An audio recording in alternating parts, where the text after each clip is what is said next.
Em 8 de julho de 1980, George Larson, de 19 anos, decidiu juntar-se aos seus amigos numa excursão ao Action Park, localizado em Vernon, Nova Jersey, a uma curta distância do local onde cresceu em Hamburgo. Não era a primeira vez que George tinha visitado o famoso Action Park. Sabia-se que era um lugar muito perigoso, mas os que procuravam emoção adoravam o lugar, porque era a última palavra em adrenalina. Para muitos residentes de Nova Jersey, o parque traz de volta memórias felizes da infância. Para muitos outros, pesadelos difíceis de esquecer. Nesse dia, George Larson decidiu descer o famoso e perigoso escorrega alpino.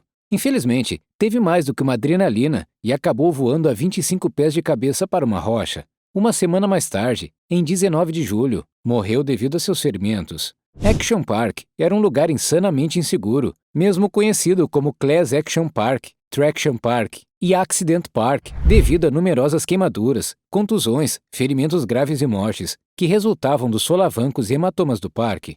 Em 1978, o Action Park abriu em Vernon, Nova Jersey.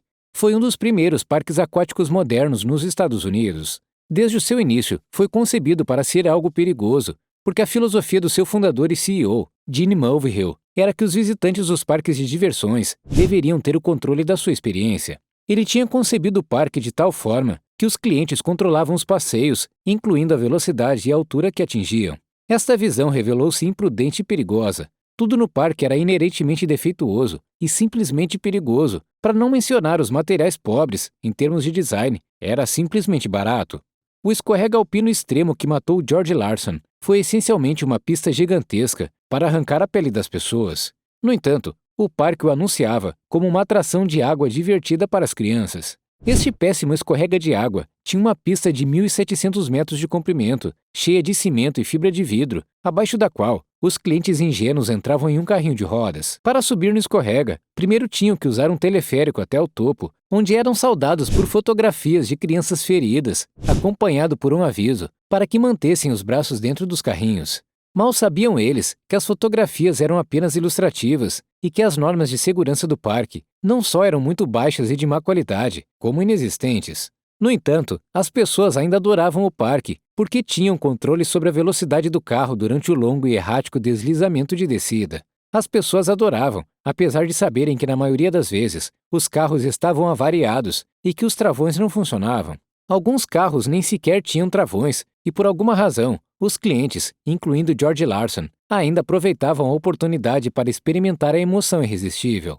O que era ainda mais perturbador no deslizamento alpino era o fato de muitos dos travões do carro serem frequentemente bloqueados, o que significava que o condutor acabava por arrastar bastante lentamente pelo deslizamento, sendo inevitavelmente atingido pelas costas por outro condutor, mais rápido.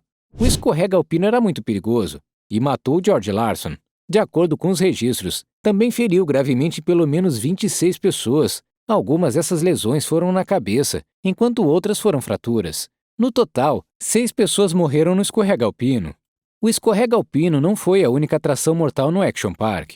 Uma das atrações mais notáveis do parque foi a piscina de ondas gigantes, que foi também uma das primeiras a abrir nos Estados Unidos, notoriamente perigosa. De fato, foi apelidada de The Grave Pool, a piscina sepultura. Estava cheia de água doce e não de água do mar, o que tornava os clientes menos flutuantes e deixava os nadadores fortes e os não nadadores literalmente na borda dos seus assentos, à medida que eram atingidos por ondas de metros de altura.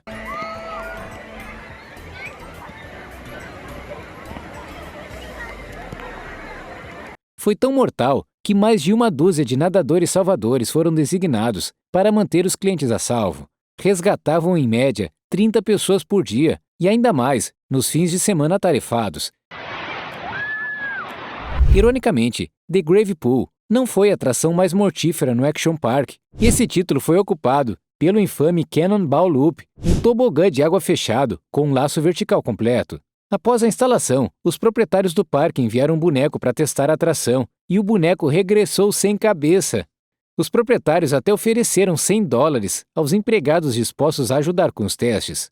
A maioria dos empregados ingênuos, que provavelmente foram forçados a participar da experiência, regressaram do ciclo da morte com narizes sangrentos e hematomas, mas os proprietários ainda assim decidiram abrir a atração. No entanto, fecharam um mês mais tarde, porque era demasiado perigoso e assustador. George Larson não era diferente das massas. A emoção dos passeios perigosos fez com que ele voltasse, verão após verão. Foi também a mentalidade vale-tudo do parque, escolha sua própria aventura, que contribuiu para o elevado número de visitantes, apesar da má reputação e dos óbvios problemas de segurança. O parque estava tão fora de controle que os médicos que tratavam as muitas lesões sofridas no parque observaram que a maioria dos pacientes estavam intoxicados, independentemente da sua idade. Até os empregados podiam beber, enquanto estavam de serviço. Muitos dos acidentes ocorridos no Action Park foram bastante feios. As mortes foram simplesmente horrendas. Mas o incidente mais horrendo e perturbador foi a morte de George Larson.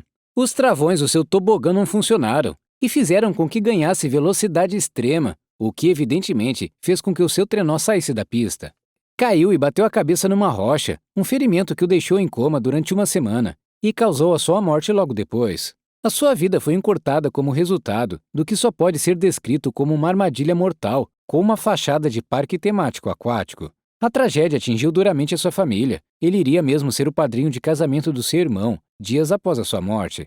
A sua família acabou por concordar com um acordo de 100 mil habitantes com o parque, principalmente porque simplesmente já não conseguiam viver lá, porque tudo os fazia lembrar o seu filho morto, George. De acordo com os registros, o parque foi objeto de centenas de processos judiciais durante a sua vida.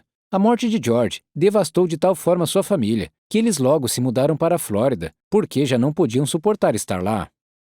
Tão perturbador como o próprio incidente foi o comportamento imprudente e a arrogância dos proprietários do parque. O proprietário e fundador do parque, Gene Mulvihill, chegou ao ponto de dizer aos repórteres que Larson era um empregado que lhe usava o parque à noite e que tinha chovido, o que acabou por ser uma grande mentira. O incidente aconteceu à tarde e George não trabalhou lá. O desonesto Mulvihill contou essa falsa história porque se Larson fosse um empregado, não seria obrigado a comunicar essa morte ao Estado. Mesmo o porta-voz do parque, Wesley Smith, não se deu ao trabalho de expressar qualquer remorso, chegando ao ponto de negar que o incidente foi culpa do parque.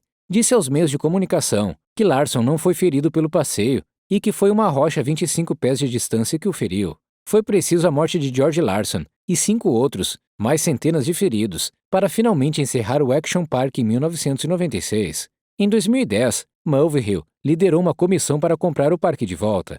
Reabriu em 2014, com um novo nome, Mountain Creek Water Park, e agora anuncia o seu pessoal de salva-vidas formado e medidas de segurança rigorosas. Obrigado por assistir. Curta, compartilhe, se inscreva no canal e clique no sininho para receber notificações cada vez que carregarmos um novo vídeo que o levará ao coração das cenas e mistérios de alguns dos mais aterradores incidentes, acidentes, catástrofes e acontecimentos paranormais de todo o mundo.